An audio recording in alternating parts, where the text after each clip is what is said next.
సై ఆ జగన్ కూడా నిరాహార దీక్ష చెయ్యట్లేదు. తినకపోతే ఎట్లా? జగన్ అన్న వస్తాడని చెప్పా. కాన్సార్ కసాలార్ సినిమా చూడలే? చూశానులే అమ్మ. మరి కళ్ళు తెరు. జగన్ అన్న తింటున్నాడా? తినకుండా ఎలా ఉంటాడు చెప్పు? నువ్వు నా బుర్ర తినకుండా ఇదిగో ఇది ఏంటమ్మాయి? నుంచోవే, నీ అంత హైట్ ఉంటుంది ఈ డబ్బా కూడా. ఇప్పుడు నేను బజ్జున్నా. సరే నోట్లో పెట్టు. ఒక్క నిమిషం ఆగు. మొబైల్ నేనే పట్టుకోవాలి, వీడియో షూట్ నేనే చేసుకోవాలి. వన్ వే ట్రాఫిక్ అయిపోయింది. అసిస్టెంట్ గాడేమో ఇవాళ బుజ్జిగాడు లేడు, బజ్జీలు కొనడానికి వెళ్ళాడు. ఏంటమ్మా ఇది? బిస్కెట్సే, తిను. భలే అమ్మా. మరి అదే చెప్తున్నా ఉండు, నీకు ఇస్తాను నేను. ఇగో చూడు, చాకో చిప్పుమండ ఇగో. అయ్యి భలే భలే. తినేసా. తింటమేంటే? స్నిఫ్ ఏంటే?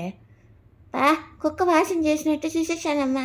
బిస్కెట్లు మనుషులు తింటారు, పిల్లిపుక్కలో కుక్కలు వాసన వస్తాయి. ఇక నువ్వు తిను. సరే.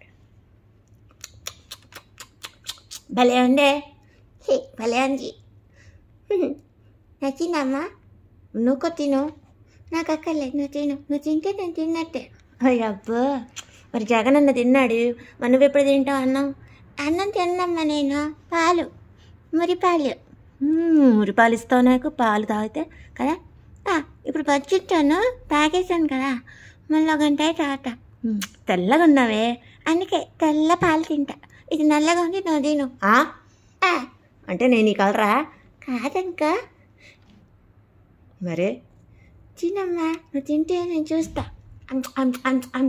నాలా తింటున్నా. అలా నాకు అలవాటు అయిపోయింది, అలవాట్లో పొరపాటు.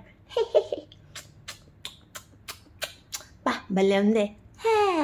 నువ్వు తింటే నాకు ఇష్టం, జగన్ అన్న తింటే కూడా. అందరికి ఇష్టమైన జగన్ ఏదో అధర్మంగా కొన్ని ఓట్లు అటు ఇటుగా అయినా ధర్మ యుద్ధాలు అధర్మ యుద్ధాలు కామనే కదా కల్తీ కలియుగంలో. అది కరెక్టేనమ్మా.